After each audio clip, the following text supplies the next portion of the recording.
നിസ്കാരത്തിന്റെ വിഷയത്തിൽ ഗൗരവം കാണിക്കാതിരുന്നാൽ നമ്മുടെ ഈമാൻ നഷ്ടപ്പെട്ടു പോകും. ഇശാ നിസ്കരിക്കാലോ, സമയമുണ്ടല്ലോ, ഇതാണ് നമ്മുടെ ആലോചന. അങ്ങനെ ചില ആൾക്കാരുണ്ട് ഫോണൊക്കെ വിളിച്ചാൽ ഫോൺ എടുത്ത് ഹലോ കുറച്ചു നേരം സംസാരിച്ച് ഞാൻ നിസ്കരിച്ചിട്ടില്ല കേട്ടോ ഫോൺ വെക്കും. അടുത്ത ആൾക്ക് വോയിസ് ഞാൻ നിസ്കരിച്ചിട്ടില്ല. നീ പറയുന്ന സമയത്ത് നിസ്കരിച്ചുകൂടെ ചങ്ങായി? ഇല്ല.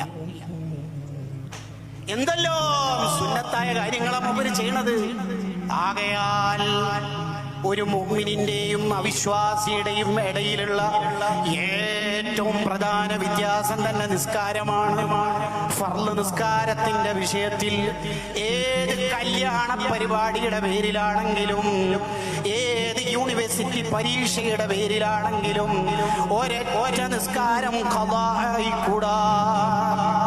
നിസ്കാരം ഖളാ ആവുന്നവനെ കുറിച്ച് അവന്റെ ഈമാൻ നഷ്ടപ്പെട്ടു പോകുമെന്ന് സയ്യിദുനാ അഹ്മദ് ബിൻ ഹംബൽ റളിയല്ലാഹു അൻഹു പറയുകയാണ്.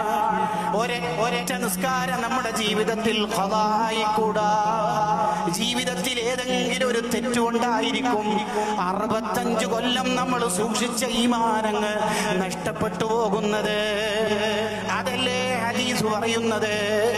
ഒരാള് നന്മ ചെയ്ത് അയാളുടെയും സ്വർഗത്തിന്റെയും ഇടയിൽ ഒരു ചാണ് അകലം മാത്രമായപ്പോൾ അതാ അയാളിൽ അല്ലാഹുവിൽ കോപമുണ്ടാക്കുന്ന ഒരു തെറ്റു വന്നു.